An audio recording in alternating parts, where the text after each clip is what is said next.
하나님은 사랑인 것입니다. 그러므로 하나님을 사랑하지 아니하는 자는 하나님을 알지 못하나니, 또한 하나님께서 모든 피조물을 만드시고 또한 사람을 지으신 것은 곧 하나님의 일을 이루는 도구로 쓰시기 위하여 하나님께서 모든 만물을 지어놓으신 것입니다. 그러나 하나님께서는 그 도구로 사용하고자 쓰시고자 예정하신 것은 하나님의 형상대로 사람을, 우리의 모양대로 사람을 지으시고 라고 창세기에 말씀하는 것을 볼 수가 있습니다. 하나님께서 곧 우리가 하나님 앞에 예배드리는 것은 영신이 예배하는 자가 신령과 진정으로 예배할지니라. 이렇게 신령과 진정으로 예배드려 나아가는 자를 하나님께서 찾으시느니라고 말씀하고 있지요. 그래서 하나님께서 곧 자신의 사랑을 허락하셨다는 것입니다. 눈으로 볼 수 없고 손으로 만질 수도 없고 코로도 냄새 맡을 수 없는 영이신 하나님께서 그 아들을 통하여 아들 안에 있는 자에게 나타내시라고 말씀하는 것을 볼 수가 있죠. 그러므로 하나님이 사랑이 우리에게 나타난 바 되었으니 곧 하나님이 곧 자기의 독생자를 세상에 보내심은 저로 말미암아 곧 우리를 살리려 하신다는 것입니다. 그러므로 말씀이 육신이 되어 또한 영생은 유일하신 하나님과 그의 보내신 자 예수 그리스도를 아는 것이라고 말씀하고 있죠. 곧 요한일서 1장에 보면 그 태초의 말씀이 계십니다. 이 태초의 말씀이 생명의 하나여는 우리가 들은 바요 또한 눈으로 본 바요 주목하고 곧 우리 손으로 만지마라. 영원하신 그 창세기 1장 1절에 태초의 천지를 창조하신 분이라. 이거는 시간에 어떤 공간이 있지만 영원전에 계신 하나님께서는 영원전부터 처음이신 영이신 아버지께서는 태초 이전에 초월적인 거죠. 태초 이전에 그 말씀이 하나님인데 말씀이 곧 생명인데 우리가 들은 바요 눈으로 본 바요 손으로 만진 바에는 그 요한은 직접 보고 듣고 자세히 살펴보고 손으로 만진 바라고 요한은 세례요한은 말씀하는 것을 볼 수 있습니다. 그러므로 이 생명에 관해서 곧 나타나신 바 된지라 말씀이 육신이 되어서 그러므로 요한은 그의 사역에 예수 그리스도의 사역에 동참함으로써 예수님을 알았고 또한 개인적으로 그 예수님과 함께 하여 경험을 얻은 자. 그래서 경험을 얻은 자로서 눈으로 보고 귀로 듣고 손으로 만진 바라고 고백하는 것을 볼 수가 있죠. 그러므로 예수님을 실존이시라는 것입니다. 실존이신 예수님은 곧 동정녀 마리아의 성령으로 잉태되었고 또한 요셉이 또한 정혼하기 이전에 천혜의 몸으로 그 정혼하기 이전에 동정녀 마리아에서 성령으로 잉태되었고 요셉이 또한 받았고 그 일가 친척이 보았고 또 뭐라 해요? 예수님이 그 유대인들에게 그 하나님의 말씀을 잘 안다는 자들에게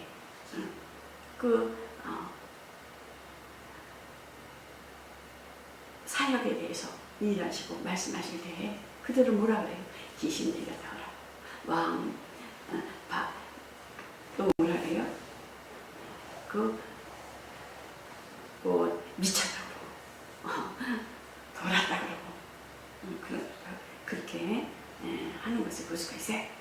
그러므로 하나님은 인류에 대해서 사랑의 대상으로 택하셔서 그 사랑을 받게 하셨으니 요한일서 4장 16절에 보면 곧 하나님이 우리를 사랑하시는 그 사랑을 우리가 알고 믿으니 하나님의 사랑이시다.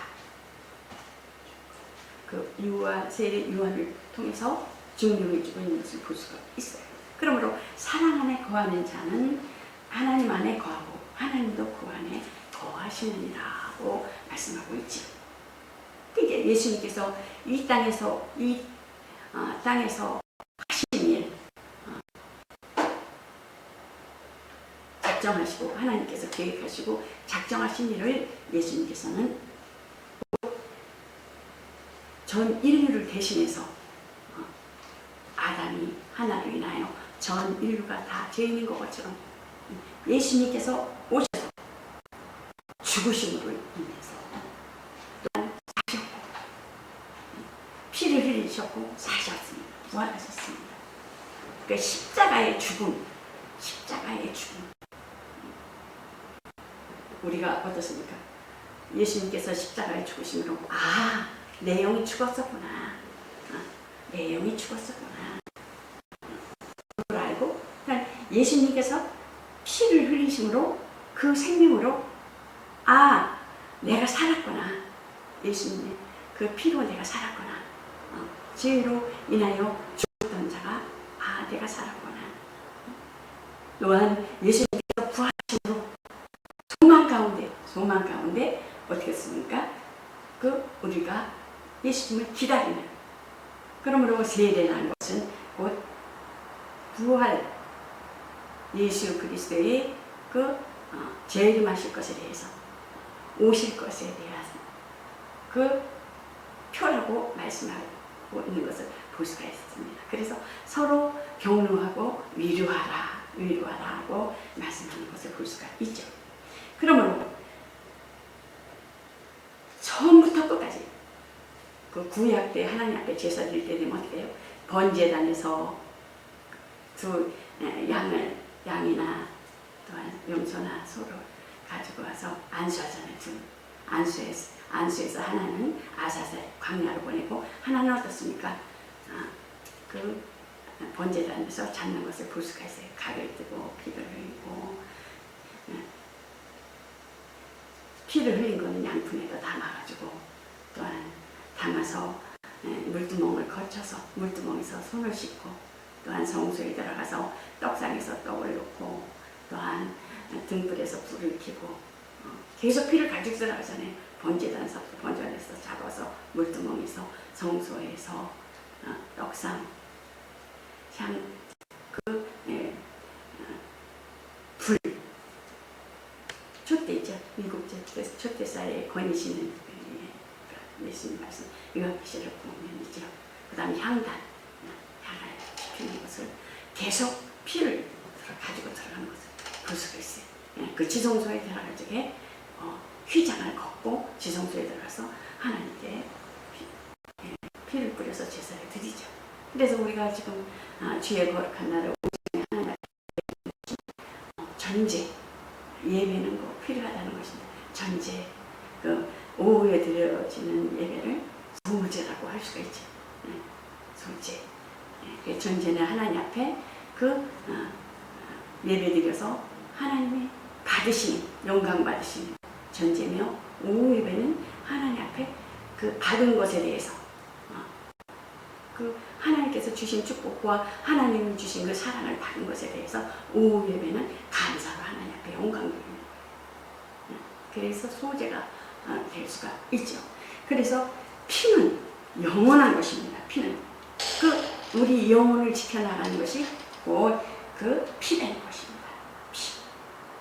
우리가 예수님 오실 때까지 피의 능력을 가지고 살아가는 거예요. 피의 능력으로 또한 세상을 이기며 영적 싸움에서 승리해 나가는 것입니다.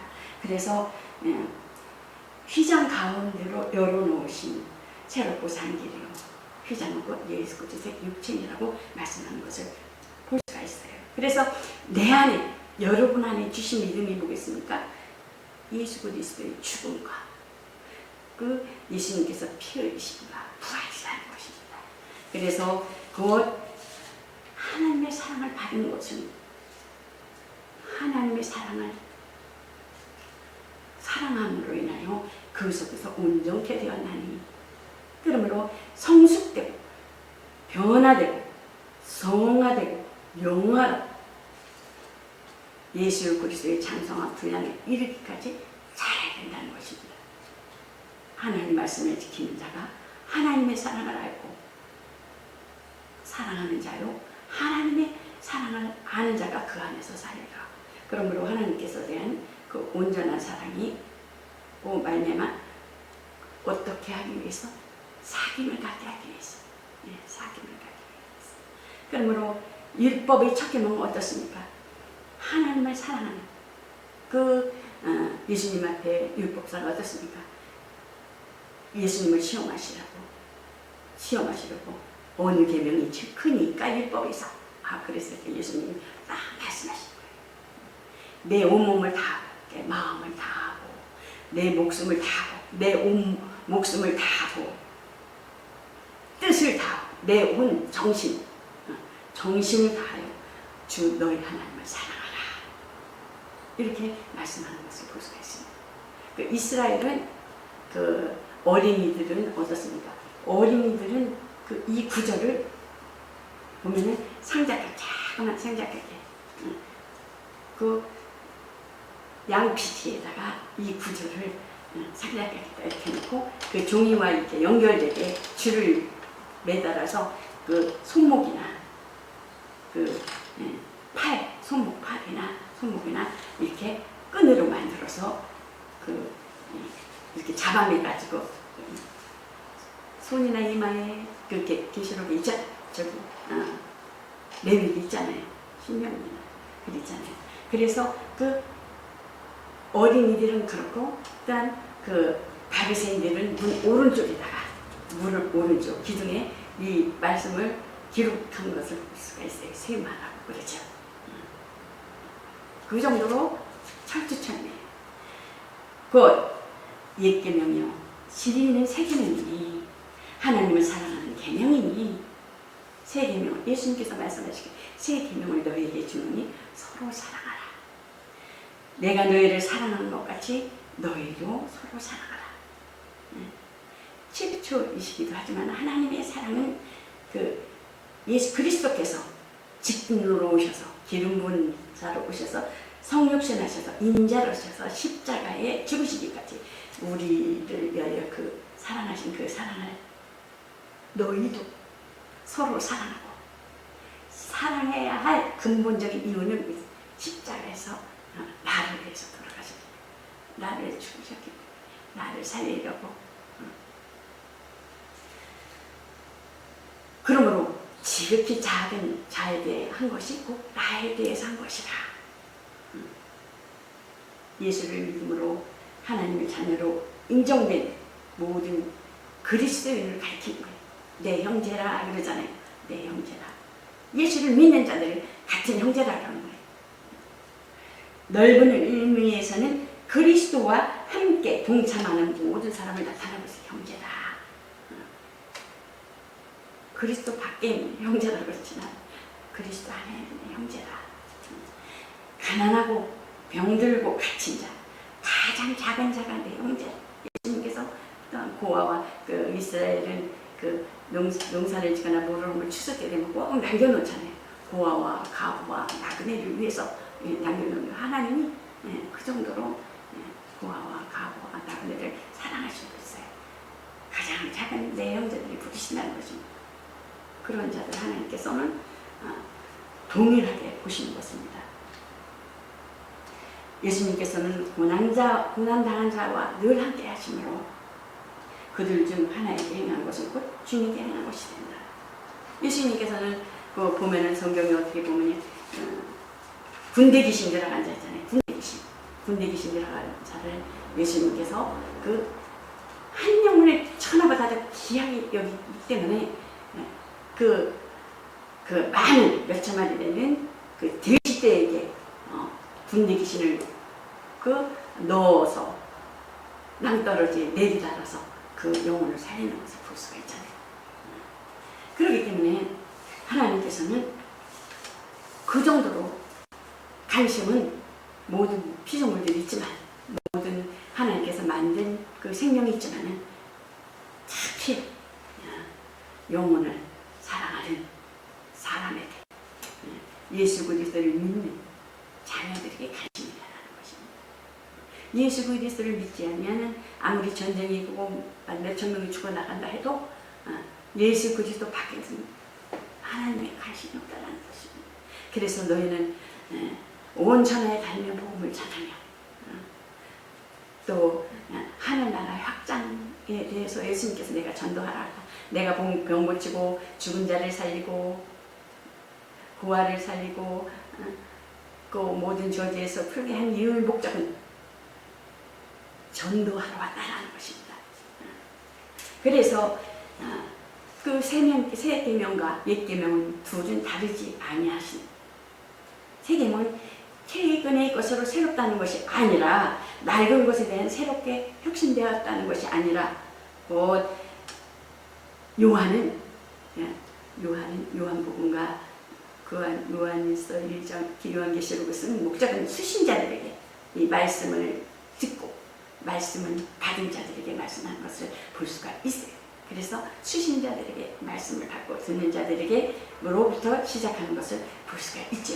그래서 그리스도의 계명은 새 계명이다. 하나님께로부터 오신 참 빛이신 예수께서, 그리스도께서 이미 세상에 빛을 주셨고, 또한 현재에도 계속 그 빛이 어제나 오늘이나 동일하게 역사하신다는 것입니다.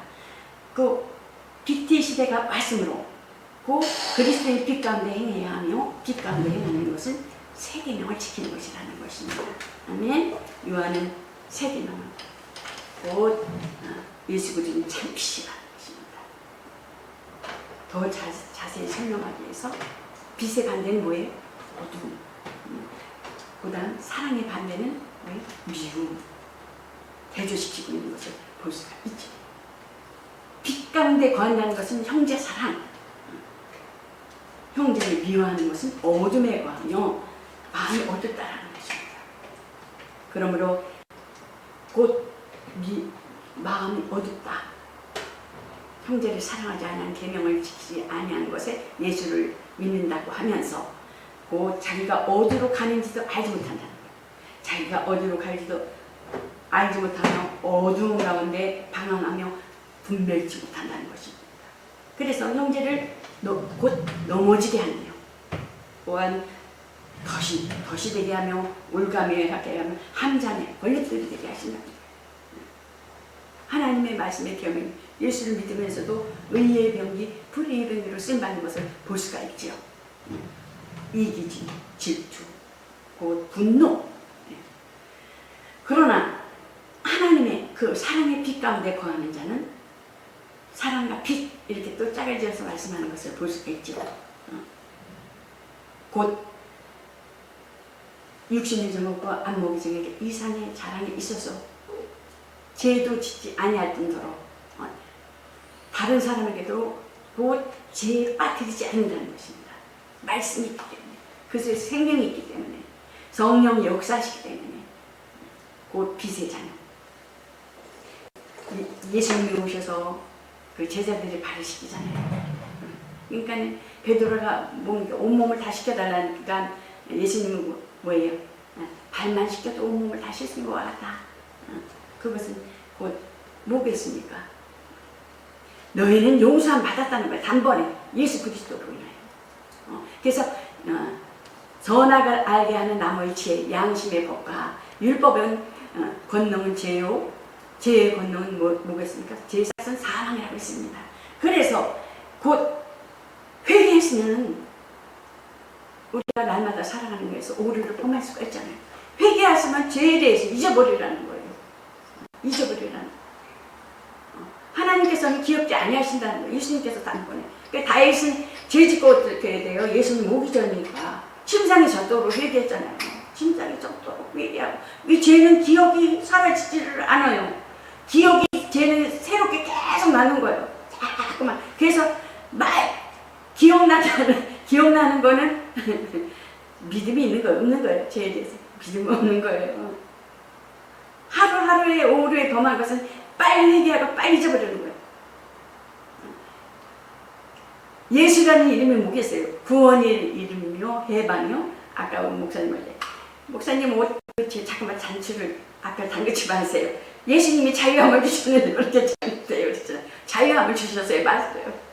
성령은 죄와 사랑의 복에서 자유를 주셨어요. 우린 죄 올감에 죄의 멍에에 있지 않아요.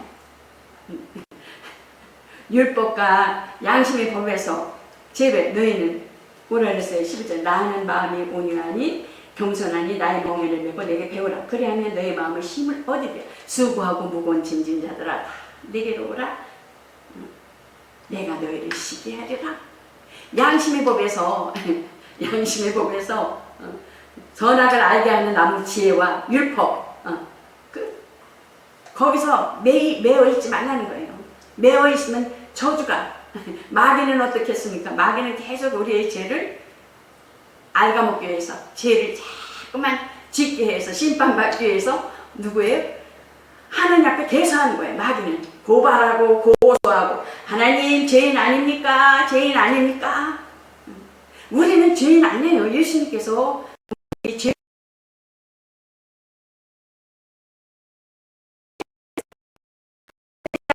마귀는 계속 고발하는 거예요. 이간시켜. 거기에 대해서 연연하지 말라는 거예요.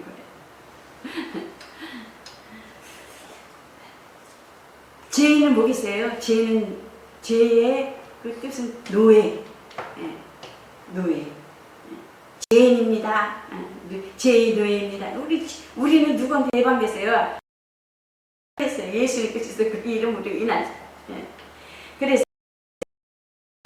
첫 개는 없는 육체로 행하는 것이고 율법에서는 성령이 없잖아요. 그 세 계명은 성령이 하시는 육체로 행하는. 내가 저희의 불의를 또한 긍휼히 여기고 저희 죄를 다시 지옥지 아니하리라.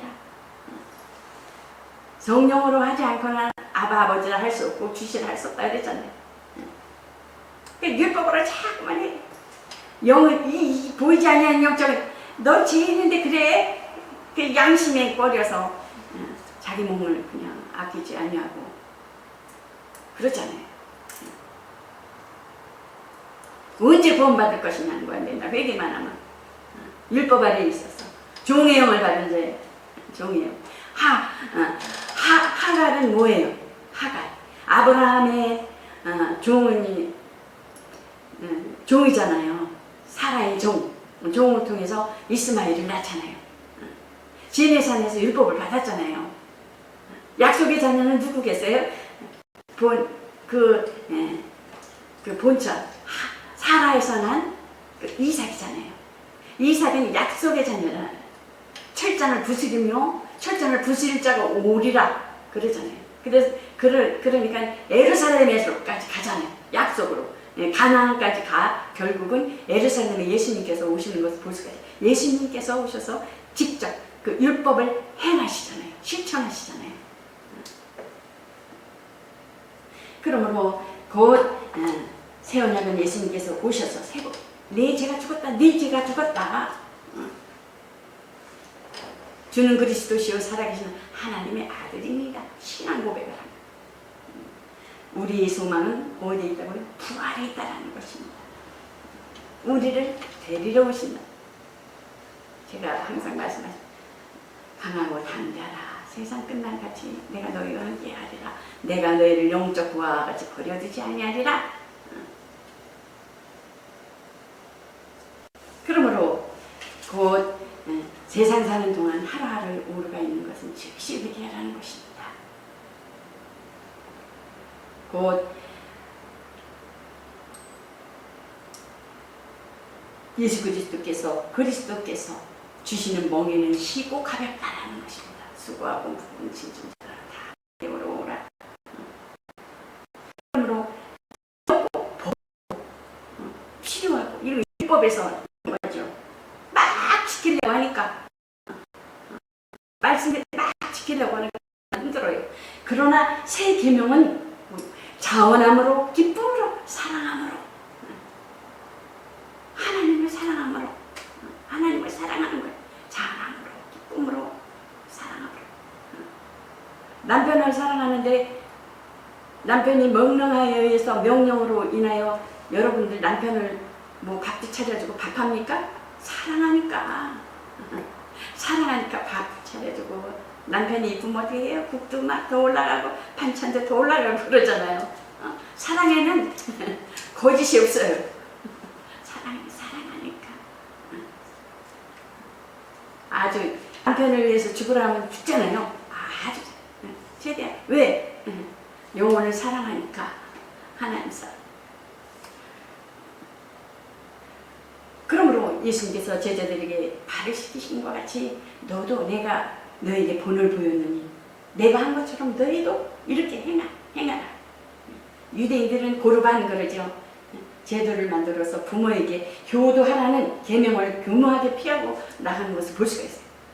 하나님을 공경해 하지만은 자기네들이 하나도 행치 아니하면서 행치 아니하는 자들에게 그 지적만 하죠. 하라고 가리키려고만 하고, 그리고 또 의를 내세우기도 하고. 부자 청년이 어때요? 예수님께 왔을 때 영생을 얻으려면 어떻게 해야 합니까? 그러니까 그 예수님께서 말씀하시기를 가난한 자들에게 내 수요를 팔아, 나를 따르라고 말씀하는 것을 볼 수가 있잖아요.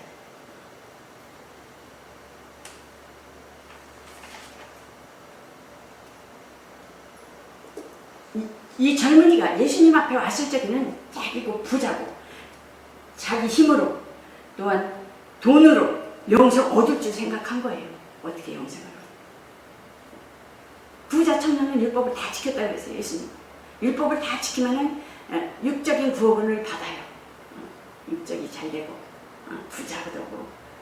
그러나 그것은 자기가 잘 지켜서 그렇게 자기가 자기 의를 내세우는 거잖아요. 자기가 잘 지켰다는 것에 대해서 하나님이 주신 것에 대해서 부자 되게 하시고 하나님께서 건강 주신 것에 대해서. 그런데 이 청년은 율법을 다 지켜서 부자 되는데도 불구하고 어떻게 돼요? 영생을 어떻게 얻으려는 것에 대해서 예수님께 물었을 때 예수님 너 그거 팔아서 팔고 가난을 도와주고 나한테 오라 그랬을 적에 어떻게 돼요? 뒤로 돌아가는 것을 볼 수가 있어요. 그래서 예수님은 제자들 앞에서 낙타가 바늘길로 들어가는 것 같이 어리석고 어렵다라는 것이죠.